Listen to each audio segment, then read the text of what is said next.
Alhamdulillahirabbil alamin wassalatu wassalamu ala sayyidina Muhammadin wa ala alihi wa sahbihi ajma'in amma ba'd. Qala al-muallif rahimahullahu taala al-qaidah ats-tsaminah wa thalathun kaidah ke-38 qad dallat ayatun katsiratun ala jabri khatiril munkasiri qalbuhu wa man tasawwafat nafsuhu li amrin minal umur ijaban aw istihbaban. Banyak ayat yang menunjukkan ya disyariatkannya menghibur hati orang yang sedang bersedih. Al-munkasir qalbuhu, orang yang sedang bersedih, orang yang sedang patah hati gitu ya. Yani orang yang sedang bersedih. Wa man tasawwafat nafsuhu li amrin minal umur, dan kepada orang-orang yang mengharapkan atau berharap pada sesuatu. Ijaban aw istihbaban, dan disyaratkannya hal ini baik disyaratkan dengan perintah yang wajib atau dengan perintah yang mustahab. Wa hadhihi qaidah latifah. Ini adalah kaidah yang sangat bagus. I'tabarahal bari, yang diperhatikan oleh Allah Subhanahu wa taala Al-Bari. Wa arsyada ibadahu ilaiha fi iddati ayat. Dan Allah Subhanahu wa taala telah menunjukkan kepada ayat ini, telah menunjukkan kepada kaidah ini dalam beberapa ayat, dalam banyak ayat bahkan. Minha al-mutallaqah, di antaranya adalah wanita yang diceraikan. Fa innahu lamma kanat fil ghalibi munkasiratal qalbi hazinatan ala firaqi ba'liha. Wanita yang ditalak ketika dia itu secara kemungkinan besarnya ya fil ghalib, maka dia pasti sedang bersedih, ya, maka dia pasti patah hatinya. Dia bersedih atas ya perpisahan dengan suaminya tersebut, ya, ba'liha. Amarallahu bi mut'atiha 'alal musi'i qadaru wa 'alal muqtiri qadaru mata'an bil ma'ruf. Maka Allah Subhanahu wa taala memerintahkan untuk memberikan pemberian kepadanya yang dilapangkan rezekinya oleh Allah, maka dia memberikan sesuai kadar yang bisa dia berikan. Yang disempitkan rezekinya oleh Allah, dia juga memberikan pemberian sesuai dengan kadar yang bisa dia berikan. Mata'an bil ma'ruf, pemberian yang baik kepada wanita tersebut. Maka dalam kasus ini kita lihat ya bahwa Allah Subhanahu wa taala memperhatikan ya perasaan dan hati wanita tersebut. Ini menunjukkan ya mulianya syariat Islam. Di balik setiap hukumnya ada maslahat. Di balik yang setiap diperintahkan oleh Allah itu ada maslahat. Maka ya ini kaidah ini berbicara tentang kemuliaan syariat Islam, kesempurnaan syariat Islam. Maka yang harus kita pelajari dari sini adalah inilah diantara maksud syariat. Ini diantara maqasid syariat, yaitu menghibur orang yang patah hatinya atau sedih. Sehingga walaupun misalkan kondisi-kondisi sedih tersebut tidak ada di dalil, akan tapi kita harus ya menghiburnya dan memberikan dia semangat dan seterusnya. Jadi selain syariat Islam menyebutkan secara terang benderang di dalil ya untuk berbuat baik kepada orang-orang yang bersedih, misalkan seperti misalnya ya perkataan Nabi Muhammad SAW, la tahzan innallaha ma'ana, yaitu secara eksplisit disebutkan di dalil. Maka Islam juga menyebutkan hal ini di berbagai macam furu' istilahnya, di berbagai macam perkara. Sehingga kalau kita membaca Al-Quran dari awal sampai akhir, kemudian kita membaca hadis, maka makna-makna ini akan ya kembali lagi kepada kita, tidak dengan perintah, akan tapi dengan langsung diterapkan pada kalau kasus ini lakukan ini, kalau kasus itu lakukan itu, kalau kasus wanita ditalak lakukan ini. Ya, paham maksud anak? Jadi syariat Islam itu ya di beberapa dalil menyebutkan secara eksplisit tentang ya perintah untuk menghibur orang lain ini.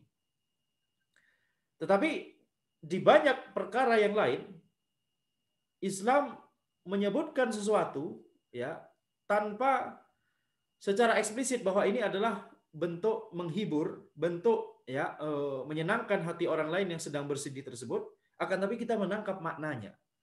Ya, maka ini adalah ini adalah di antara maksud syariat. Ya, ini di antara maksud syariat. Dan itulah yang kemudian melatar belakangi para ulama untuk membuat bidang maksud syariat. Ya karena kita melihat dari banyak furu', melihat dari banyak perkara, kemudian kita melihat benang merah di banyak dalil ini, oh ini maksud syariat. Itu maksudnya. Jadi itulah dari awal mengapa para ulama kemudian menyimpulkan dan menjadikan bidang maqasidus syariah sebagai salah satu bidang yang sangat penting untuk kita pelajari. Baik. Wa kadzalika man mata zaujuha anha. Demikian pula orang yang wanita yang suaminya meninggal. Fa inna min tamami jabri khatiriha an tamkutha 'inda ahlihi sanatan kamilatan wasiyatan wa mut'atan muraghabun fiha. Demikian pula bagi wanita yang suaminya meninggal, maka termasuk bentuk menghibur hatinya yang paling sempurna adalah dia tinggal bersama keluarganya 1 tahun penuh. Ya, wasiat ini dalam rangka wasiat kepada dia, dalam rangka bentuk menghibur dia gitu ya. Maka lihat bagaimana syariat memperhatikan, yakni tidak hanya menetapkan hukum halal haram, akan tapi juga memperhatikan masalah ya hati dari mukallaf. Wa kadzalika aujaballahu liz-zawjati 'ala az-zawji an-nafaqah wal kiswata fi muddatil iddati idza kanat raj'iyatan aw kanat hamilan mutlaqan. Demikian pula Allah Subhanahu wa taala mewajibkan kepada suami untuk memberikan nafkah dan pakaian kepada istrinya ketika itu dalam masa iddah. Jika iddahnya itu adalah iddah yang raj'iyah atau istrinya tersebut sedang hamil. Jadi kalau ini istrinya tidak ditalak, maka tentunya wajib suaminya untuk memberikan nafkah. Nah sekarang kalau ditalak, kalau sedang dalam masa iddah, dan iddahnya itu adalah iddah yang pertama dan iddah yang kedua, yang ditalak yang pertama dan talak yang kedua, maka ini adalah ini tolak rajai. Ya, tolak rajai yaitu bukan talak bain yang ketiga gitu ya. Jadi masih ada kemungkinan si suami tersebut untuk balik lagi ke istrinya tersebut. Maka dalam periode iddahnya ini, maka Allah Subhanahu wa taala tetap mewajibkan suami untuk memberikan nafkah kepada istrinya. Makanya yakni ketika talak 1 dan talak 2, ketika suami menjatuhkan ya talak 1 atau talak 2 pada istrinya, kemudian itu berarti langsung masuk masa iddah.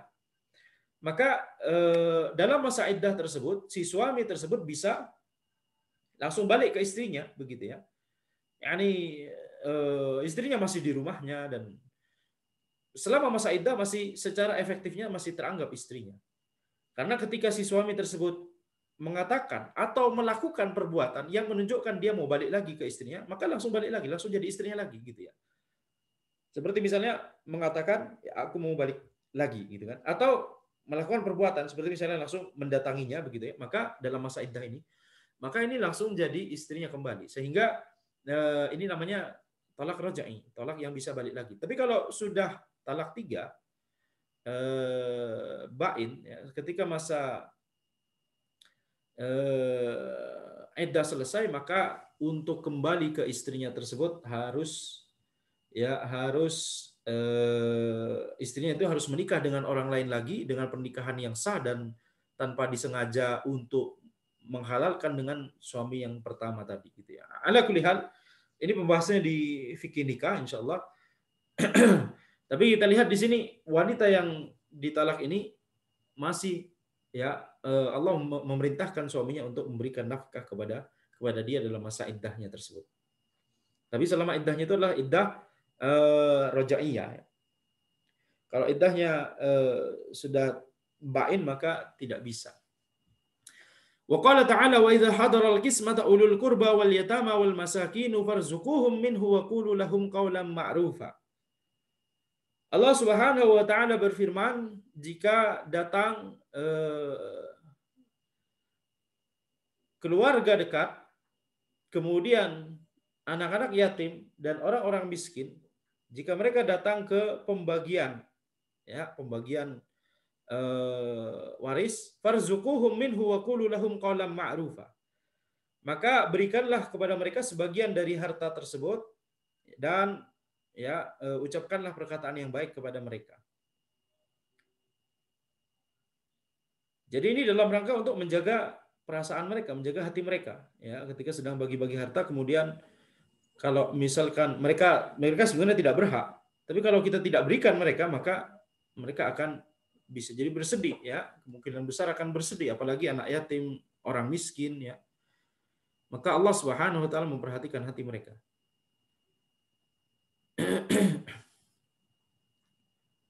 Ya, maka ini menunjukkan bahwa kita harus melihat situasi dan kondisi. Ya, kita harus memperhatikan. Nah, kalau dari segi fikihnya, ya, kalau dari segi fikih warisnya, kalau mereka bukan masuk ahli waris ya sudah nggak masuk gitu kan, nggak dapat.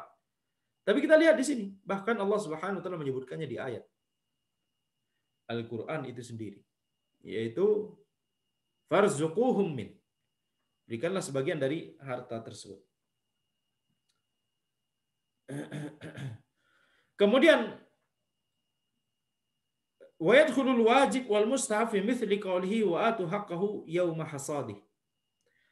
Kemudian masuk ya perkara yang wajib dan mustahab, misalnya dalam firman Allah Subhanahu wa taala wa atu haqqahu, berikanlah haknya yauma hasadih, pada hari hal tersebut dipanen. Ini berbicara tentang zakat al-hubub wa thimar, zakat biji-bijian dan buah-buahan. Ketika dipanen maka atu haqqahu, ya tunaikanlah haknya, yakni zakatnya. Apa zakatnya? Ya ini ayat mujmal, ya ini dalil mujmal. Apa haknya tidak diberikan, tidak diberitahu gitu kan. Kita harus menuju ke hadis untuk mengetahui hitungan-hitungannya, hitungan-hitungan zakatnya. Ya, akan tapi kita lihat di sini wa atu haqqahu yauma hasadih. Allah Subhanahu wa taala memerintahkan kita untuk membayar zakat dari biji-bijian dan buah-buahan pada hari dipanennya. Pada hari dipanen biji-bijian dan buah-buahan tersebut. Jadi wa dzalika li anna yaumal hasad yahduruhul fuqara fil ghalib. Yaitu ketika hari dipanennya biji-bijian dan buah-buahan, ketika hari dipanennya tersebut pasti biasanya kemungkinan besar akan dihadiri oleh orang-orang fakir miskin, ya. Dan ini hal yang sudah biasanya terjadi gitu kan, apalagi kalau di desa begitu ya. Fakana i'ta'uhum munasiban jiddan, maka memberikan kepada mereka itu merupakan hal yang sangat pantas, yang sangat tepat dilakukan. Liannaka anta tahsuduz zara'.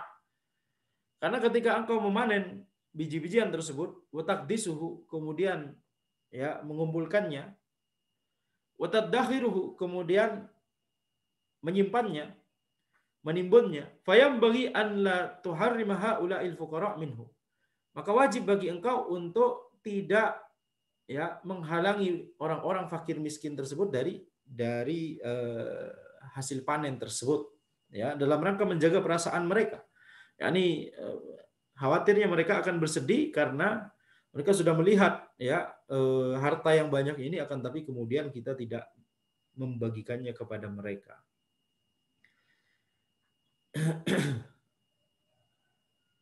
Tentunya seorang muslim harus punya izzah, ya. Seorang muslim harus punya izzah. Kalau misalkan Allah Subhanahu wa taala ya takdirkan misalkan seseorang itu berkekurangan begitu ya, dia harus punya izzah. Tidak boleh meminta-minta. Itu kalau dari sisi dia, kalau dari sisi seorang fakir tersebut. Akan tapi kalau dari sisi yakni orang yang memanen, dan qadarullah memang ada beberapa orang miskin yang menghadiri, dan maka kita harus memberikan kepada mereka. Dan ala kulli hal, walaupun orang miskin tidak hadir, kita harus memberikan zakat kepada ya orang-orang miskin, orang-orang yang memang merupakan ahli zakat ya di sekitar kita. Jadi itu wajib.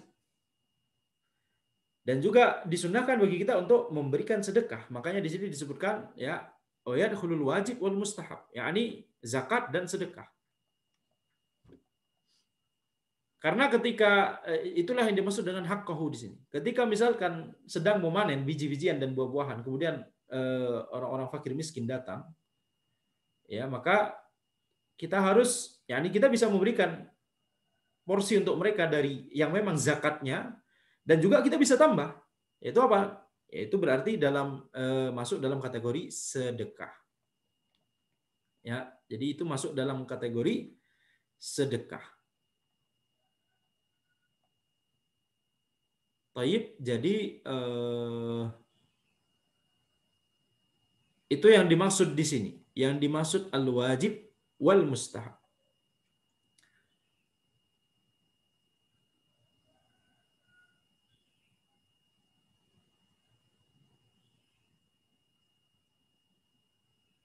Nah,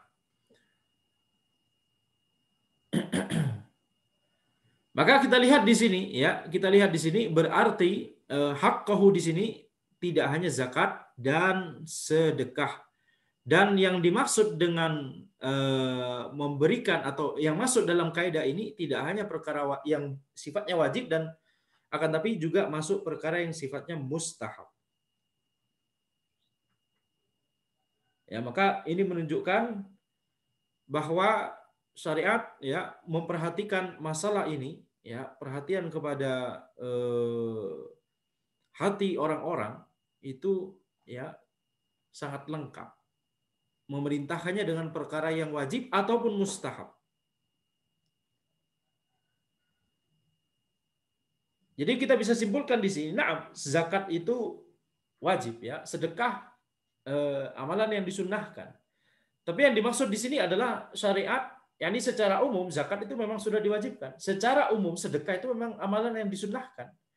Akan tapi syariat kemudian memerintahkan secara khusus dengan perintah wajib ataupun perintah mustahab pada waktu-waktu tertentu. Nah, ini poin dari kaidah ini. Adanya perintah pada waktu-waktu tertentu. Ya, ini poin dari kaidah ini. Adanya perintah pada waktu-waktu tertentu. Apa hikmah di baliknya?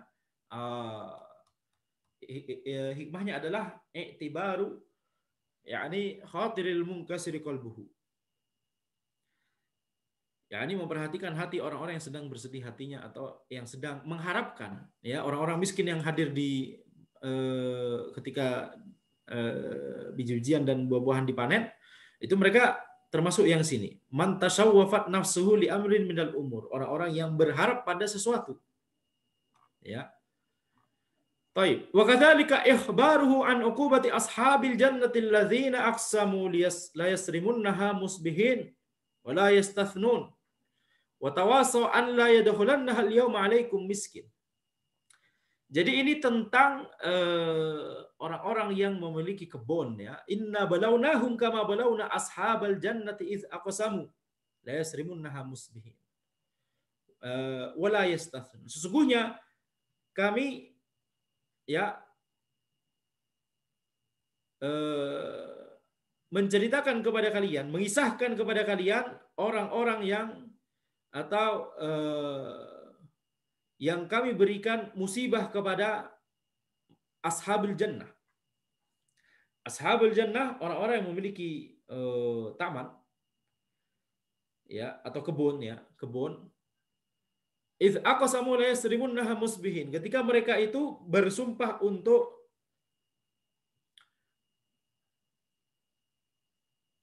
memanen kebunnya esok hari. Yani bertekad maksudnya ya. Wala yastathnun. Sementara mereka itu tidak mengucapkan insya Allah. Ya. Wala yastathnun, yakni maksudnya tidak mengecualikan, yakni mengecualikan dengan berkata jika Allah menghendaki. Ini kan berupa ekspresi pengecualian. Ya, kita mau melakukan sesuatu, insya Allah jika Allah menghendaki. Nah berarti ini pengecualian. Yakni ini hanya jika Allah menghendaki. Kalau Allah tidak menghendaki ya sudah, maka ini tidak akan terjadi. Maka istitsna yang dimaksud di sini wala yastathnun maksudnya perkataan insya Allah. Fatafa 'alaiha ta'ifun min rabbika wa hum naimun. Fa asbahat kas-sarim fatanadaw musbihin an yudu 'ala hartikum in kuntum sharimin. Ya, jadi singkat cerita, yakni mereka itu tidak mau ketika mereka sudah bertekad mau memanen besok, kemudian mereka tidak mau bagi-bagi, ya, tidak mau bagi-bagi kepada orang-orang fakir miskin, maka ya mereka melihat kebunnya sudah gosong, ya. Maka ini menunjukkan bahwa ya mengapa ada hukuman terhadap mereka tersebut karena mereka tidak mau berbagi kepada orang-orang fakir miskin. Ini menunjukkan ya bahwa perkara yang sebaliknya merupakan perkara yang diperintahkan oleh syariat. Jadi lihat di ayat sebelumnya Allah Subhanahu wa taala memerintahkan, di ayat setelahnya atau bukan di ayat yang lain, bukan ayat setelahnya. Di ayat yang lain Allah Subhanahu wa taala menceritakan orang-orang yang Allah hukum karena mereka tidak mau berbagi. Jadi lihat, yakni ini banyak makna-makna ini banyak disebutkan di ayat-ayat, demikian pula di hadis-hadis dengan kasus yang berbeda, redaksi yang berbeda, begitu ya. Jadi kalau kita membaca Al-Quran atau membaca Al-Hadis, maka makna-makna ini akan ya hilir mudik di benak kita.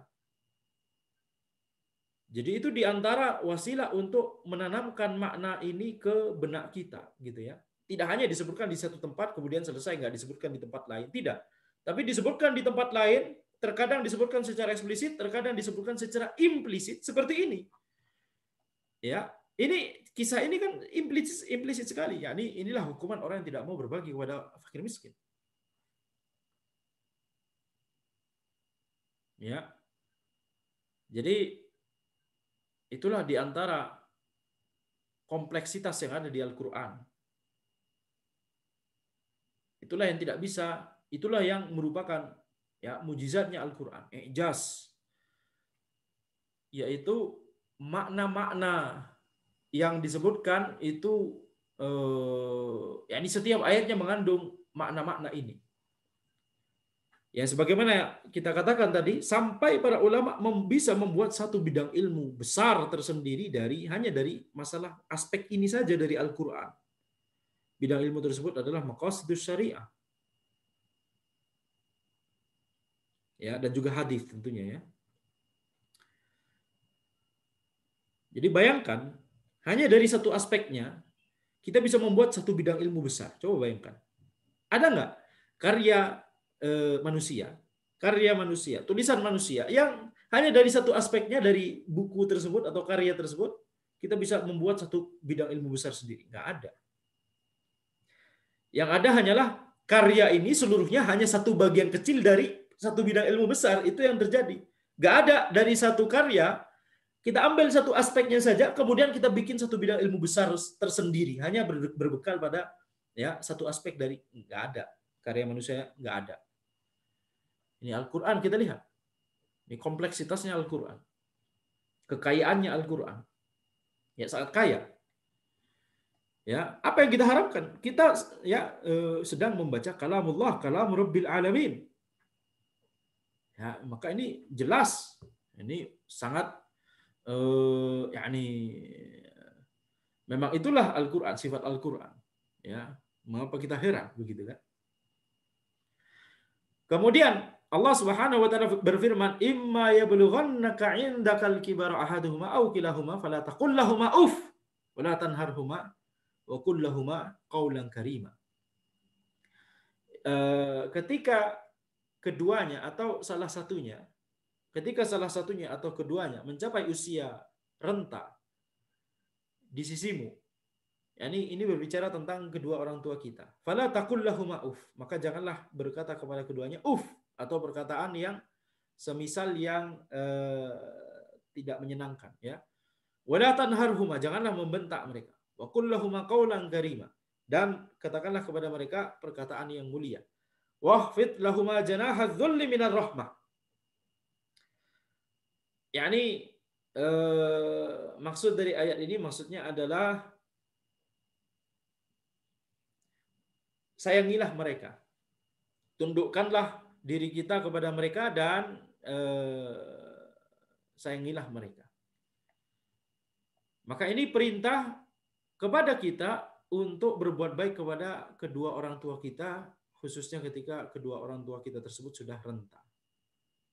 Qaluhu imma yablughannaka 'indakal kibar li'annahu idza balaghatil wal abu al-kibara da'ufat nufusuhuma wa raqqat. Ya. Mengapa Allah Subhanahu wa taala menyebutkan secara khusus fase ketika mereka sudah renta?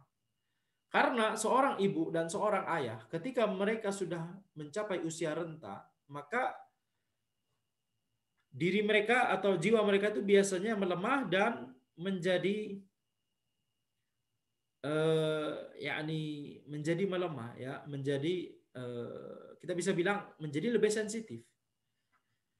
Wahtaja ila man yarhamuhuma, maka mereka membutuhkan orang yang menyayangi mereka. Hadza min wajhin, ini dari satu sisi. Wa min wajhin akhar, dari sisi yang lain. Idza balagal kibara fa innal insana yamallu minhuma wa yat'ab. Ketika mereka sudah mencapai usia renta, maka anaknya biasanya akan bosan dan akan capek untuk mengurus mereka. Wa yahtaju ayyusa bihima khairan fi mithli hadhil hal. Maka butuh untuk dia diwanti-wanti, anaknya tersebut diwanti-wanti untuk berbuat baik kepada kedua orang tuanya dalam kondisi yang khusus ini, yaitu ketika orang tuanya sudah renta. Lihat sekali lagi, ini ayat ini berkaitan tentang perintah dalam waktu tertentu. Ya, kalau antum perhatikan semuanya dari awal sampai akhir, contoh di sini, semuanya berkisar tentang adanya perintah dari Allah untuk melakukan sesuatu pada waktu tertentu. Tentunya berbuat baik kepada kedua orang tua itu sudah masuk dalam ayat-ayat yang lain, ya. Sudah masuk perintah untuk birrul walidain, ada di ayat yang lain banyak. Tetapi di sini Allah Subhanahu wa taala mengkhususkan kondisi ini. Ketika mereka sudah renta, dibuatkan perintah khusus, dibuatkan syariat khusus. Maksudnya ketetapan khusus, perintah khusus. Tidak hanya berbekal pada dalil yang lain, dalil umum untuk berbuat baik, berbakti kepada kedua orang tua. Jadi lihat, makna ini kembali lagi ke kita, ya. Ketika kita membaca ayat ini, makna ini balik lagi, hilir mudik di benak kita ketika kita membaca Al-Qur'an. Ajib, ya. Ila qaulihi wa atizal qurba haqqahu wal miskina wa banas sabil, berikanlah kerabat haknya dan berikanlah orang miskin dan orang yang sedang melakukan perjalanan, berikanlah haknya kepada mereka. Wa qad dzakara Allahu jabrahu lil qulubi anbiya'ahu. Wa qad dzakara Allahu jabrahu li qulubi anbiya'ihi wa asfiyahi awqata syiddat. Wa ijabatuhum wa ijabatahum li ad'iyatihim awqatal hajati wad darurat. Allah Subhanahu wa taala juga menyebutkan bagaimana Allah menghibur hati para nabinya dan orang-orang yang hati para walinya, orang-orang yang Allah cintai. Pada ketika waktu-waktu tersebut mereka membutuhkan pertolongan. Lihat, ini sesuatu yang Allah sebutkan pada waktu tertentu. Wa ijabatahum li ad'iyatihim, dan Allah menjawab doa mereka pada waktu, lihat, pada waktu tertentu, pada waktu hajat dan darurat. Wa amara ibadahu bintidharil faraji 'indal azmat. Dan Allah Subhanahu wa taala mengabarkan para hambanya untuk menunggu ya jalan keluar ketika kondisinya sedang darurat. Fahadha aslun qad i'tabarahu Allah wa arsada ilaihi, dan ini adalah prinsip yang Allah memperhatikannya dan ya memberikan tuntunan kepada kita tentang prinsip ini. Fayambaghi lil 'abdi ay yakuna 'ala balihi fi waqtil munasabat wa ya'tabiruhu inda wujudi sababi. Maka wajib bagi kita sekarang setelah kita melihat makna-makna ini ada di banyak sekali ayat dengan konteks yang berbeda-beda, dengan yakni perintah yang berbeda-beda, sebab yang berbeda-beda, ayat yang berbeda-beda. Maka wajib bagi kita untuk memperhatikan makna ini ketika waktu yang dibutuhkan itu, ketika waktu tertentu itu datang. Ya, fi waqtil munasabat, ketika waktu yang relevan dengan hal ini untuk dilakukan, ya kita harus memperhatikannya. Wa yatabiruhu inda wujudi sababi, dan kita harus memperhatikan prinsip ini ketika sebab-sebab itu ada. Baik sebab-sebab itu adalah sebab-sebab sebagaimana yang disebutkan di ayat-ayat ini atau tidak disebutkan. Seperti misalkan kita punya kebun, ya, kemudian mau memanen, maka kita wajib untuk mengucapkan insya Allah. Kemudian kita harus memberikan kepada fakir miskin. Jadi itu sebab yang disebutkan di sini. Ya, atau ketika sebabnya adalah ya orang tua kita sudah renta, maka ya itu berarti kita menjumpai sebab yang disebutkan di ayat ini. Ini berarti kita menjumpai sebab yang disebutkan di ayat atau sebab yang tidak disebutkan di ayat. Ya, maka kita harus memperhatikan prinsip ini. Hada minal adabil aliyah. Ini termasuk adab yang sangat tinggi. Wal khisalil hamidah. Dan termasuk karakteristik yang terpuji. Annahu indama tajidul insanu munkasirul qalbi imma li fawati mahbubin aw ghairi dzalik. Aw annahu indama tajidul insana munkasirul qalbi. Ketika engkau melihat atau mengetahui ada seseorang yang sedang patah hatinya, sedang sedih. Imma li fawati mahbubin, bisa karena orang yang dicintainya meninggal, au ghairi dzalik, atau karena sebab-sebab yang lain. Fayambaghi an tudkhila alaihi al-farha was-surur, maka wajib bagi engkau untuk memasukkan kepadanya, memasukkan kebahagiaan dan kebahagiaan. Naam, ini sinonim al-farah was-surur, memasukkan kebahagiaan ke dalam hatinya. Wa tuhawwina alaihi al-musibata bi tadhkirihi bima huwa a'zam. Dan wajib bagi kita untuk meringankan musibah baginya dengan mengingatkan kepada dia musibah yang lebih besar. Fa idza talifa lahu mal taqul inna minan nasi man talifat lahum amwaluhum kulluha. Ketika ada seseorang teman kita misalkan, keluarga kita misalkan yang kehilangan sebagian hartanya, maka kita katakan ada orang yang kehilangan hartanya seluruhnya. Wa idza usiba bimaradin fi ainihi taqul inna ba'dhan nasi qad yusabu bil ama. Ya, ketika ada seseorang yang kemudian ada memiliki penyakit di matanya, maka kita katakan kepada dia sesungguhnya ada orang lain yang Allah berikan dia musibah yaitu kebutaan. Wa hakadza. Ya, maka ini di antara bentuk kalimat-kalimat menghibur, yakni supaya dia lebih bersyukur atas kondisinya tersebut, yakni Allah tidak memberikan musibah yang lebih besar kepadanya. Tentunya ini adalah nikmat, ya. Hatta tukhaffifa alaihi al-umur, ya. Jadi kita harus menghiburnya dengan perkataan-perkataan seperti ini atau perkataan-perkataan yang lain, atau dialihkan begitu ya, dialihkan, yakni kita membicarakan hal-hal yang dia senangi misalkan, sehingga ketika dia sedang ada musibah maka kita alihkan perhatian dia pada hal-hal yang memang membahagiakan dia. Hatta tukhaffifa alaihi al-umur, sampai ya kondisinya itu menjadi dia merasa ringan untuk menghadapi kondisi ini. Wa min dzalika ta'ziyatul musab. Dan demikian pula yang wajib untuk kita lakukan atau yang ditekankan oleh syariat untuk kita lakukan adalah ta'ziyatul musab, mengunjungi orang yang sedang mendapatkan musibah. Baik, maka ini adalah kaidah ke-30 berapa? 38 ya. Yaitu tentang perintah dari Allah Subhanahu wa taala untuk menghibur hati orang-orang yang bersedih hatinya. Maka baik sebabnya disebutkan di ayat-ayat ini atau tidak disebutkan, maka ini adalah salah satu maksud syariat, yaitu ya kita harus menghibur hati seorang muslim yang sedang bersedih. Hadza wallahu alam. Subhanakallahumma wa bihamdika asyhadu an la ilaha illa anta astaghfiruka wa atubu ilaik.